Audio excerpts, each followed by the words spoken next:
Hello दोस्तों, math के इस जादूगर चैनल में आपका बहुत बहुत स्वागत है। आप जैसा देख रहे हैं ये लौह और मौसौ है, लघुत्तम समावर्तक और महत्तम समावर्तक। इस पे मैंने पहले भी वीडियो बना चुका हूँ, लेकिन आज कुछ खास मकसद है इस वीडियो को बनाने का मकसद ये है वीडियो का कि मैं एक ही प्लेटफॉर्म पे आपको सारा यानी कि लौह और मौसौ प्रश्न एक ही बार में आपका बन जाएगा। यानी कि आप अगर लघुत्तम निकालते हैं तो महत्तम भी निकल जाएगा आपका साथ ही। ऐसा आपके साथ पहली बार होगा। ये YouTube के इतिहास में ये दिन याद रखा जाएगा कि आपको लौह और मौसौ एक ही साथ निकालने के लिए, यानी कि आप लघुत्तम निकालेंगे और साथ ही साथ आपका महत्तम भी निकल जाएगा। तो इससे आसान और क्या हो सकता है आपके लिए।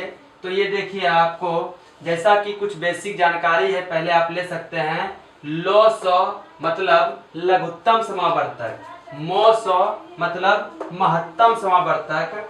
लघुत्तम का मतलब ही होता है लघु। लघु का अर्थ है छोटा, यानी कि कम से कम, कम से कम। और न्यूनतम भी होता है, और क्या, सबसे छोटा या फिर छोटा से छोटा।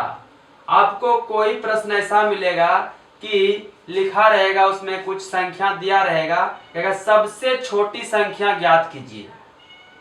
जैसे प्रश्न बोलेगा सबसे छोटी संख्या ज्ञात कीजिए, तो मतलब आपको लघुत्तम निकाल देना है। जैसे प्रश्न में बोलेगा कम से कम की संख्या निकालें, तो आप लघुत्तम निकाल देंगे।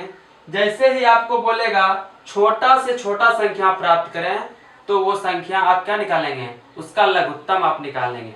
उसी तरह से आप महत्तम देख रहे हैं। महत्तम का अर्थ होता है महत्तम का अधिक से अधिक, यानी कि अधिकतम संख्या, यानी कि सबसे बड़ी वो संख्या जो वो भाग लगे।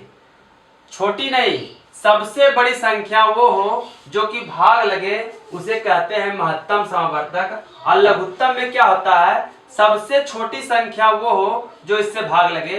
तो अक्सर आपके गुरुजी बताते भी होंगे, जैसे लघुत्तम आप निकालते हैं 18, 10, 20 का, तो सबसे पहले क्या 9 से भाग देते हैं, कि हमेशा छोटा संख्या 2 लेते हैं। तो 2 का मतलब ही, यानी कि लघुत्तम का मतलब ही होता है छोटा। छोटी से छोटी संख्या लीजिए तो मतलब 2 आप लिए, फिर 2 अगर नहीं लग रहा है तो फिर 3 लेते हैं, फिर 3 नहीं लेते तो 4 लेते हैं।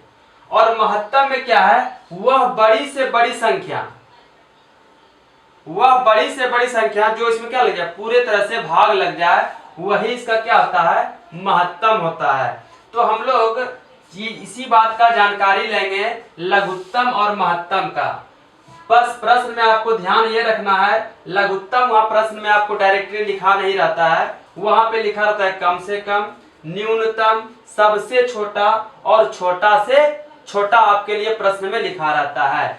और वही महत्तम आपको प्रश्न में नहीं मिलेगा, वहां पे अधिक से अधिक, अधिकतम से अधिकतम, सबसे छोटी और बड़ी से बड़ी संख्या ये आपके लिए लिखा रहेगा। तो आप जैसा कि यहाँ पे प्रश्न है, आपको एक दे रहा हूँ प्रश्न, जिसमें कि मैं आपसे वादा कर रहा हूँ कि लघुत्तम में ही महत्तम आपका निकल जाएगा।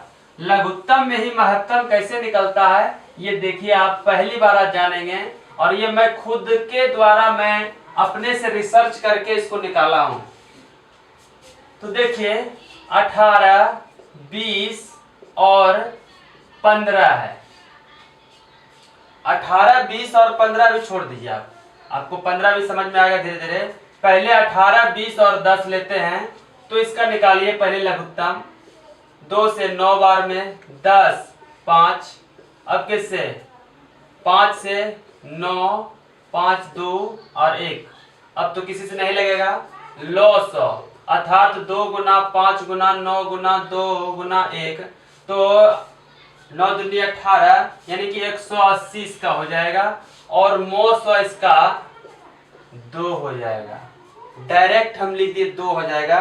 तो कैसे आप कैसे इसको 2 डायरेक्ट लिख सकते हैं, तो आप देखिए दो वो संख्या है जो 18 में भी भाग लग रहा है, 20 में भी भाग लग रहा है और 10 में भी भाग लग रहा है, लेकिन वही 5 लेते हैं तो सिर्फ 10 और 5 में भाग लग रहा है, बाकी 9 में भाग नहीं लग रहा है। तो वह संख्या दो ही है जो 18 में भी भाग लगेगा, 20 में भी भाग लगेगा और 10 में भी भाग लगेगा, तो उसका मौस अभी क्या होगा, 2 होगा। आप चेक भी कर सकते हैं इसको, 10 से भागा 20 में देंगे तो 10 दूना 20 होता है, कट गया। तो अब 10 से भागा देंगे किस में, 18 में, 10 का 10 तो 8 हो जाएगा, 8 से भागा फिर 10 में देंगे तो 2 हो जाएगा और 2 धन 2 पंचे 10। तो आप देख रहे हैं कि 2 ही अंत में महत्तम आ रहा है। तो बताइए इतना भाग देने से अच्छा है कि एक लघुत्तम जब आप निकाल रहे हैं तो उसमें ही आपका क्या निकल जाएगा, महत्तम निकल जाएगा। तो देखिए कुछ और प्रश्न है जो कि आप समझाने का हम प्रयास आपको कर रहे हैं ताकि आपको प्रश्न समझ में आ जाए। जैसे देते हैं 5, 10 और 12।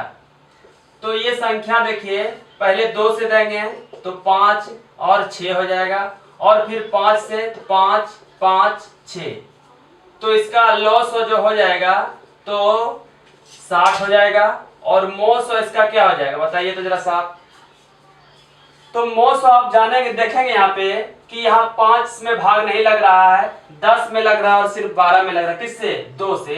5 में, इस 5 में, इस 5 में, लेकिन इस 6 में भाग लग रहा है क्या, तो इसका मोस 1 होगा। यानी कि किसी भी संख्या से अगर पूरी संख्या में भाग नहीं लगेगा तो मोस उसका क्या होगा, 1 होगा हमेशा। आप इसको चेक करके भी निकाल सकते हैं। जैसे 5 दूनी 10 लग जाएगा 2 बार में, लेकिन फिर 5 से निकालेंगे 12 तो कितना आएगा, 1 ही महत्तम आएगा। आप निकाल करके इसको देख सकते हैं। कुछ एक प्रश्न और है जो कि आप इसमें फंसने की संभावना रहती है, लेकिन हम जो आपको बता देंगे तो फंसने की सारी संभावनाएं आपकी आज दूर हो जाएगी। तो आप देखिए 2 से, 2 नमा 18, 2 छके 12, 2 तिया 6, फिर किससे, 3 से, 3 दूनी 6, 3 तिया 9, 3 दूनी 6, 3 का 3। तो इसका लॉस आपका हो जाएगा 3 तिया 9 दूनी 18 दूनी 36 हो जाएगा। और मोस इसका कितना होगा बताइए तो आप जरा सा। तो मोस आप देखेंगे कि इस 2 से 18 में भाग लग रहा है, 12 में भी लग रहा है और 6 में भाग लग रहा है, और इस 3 से इस 9 में भी भाग लग रहा है, 6 में भी और 3 में। यानी कि 2 संख्या ऐसी है जो कि पूरी भाग लग रहा है। तो यानी कि 2 गुना 3 तो 6, 6 क्या हो गया, इसका मोस हो गया। आप इसको निकाल करके भी देख सकते हैं। आई होप कि आपको ये वीडियो पसंद आए होंगे। अगर ये वीडियो पसंद आए तो इसे लाइक करेंगे, और यदि चैनल पे नए हैं तो सब्सक्राइब करना बिल्कुल ना भूलें। Bye bye.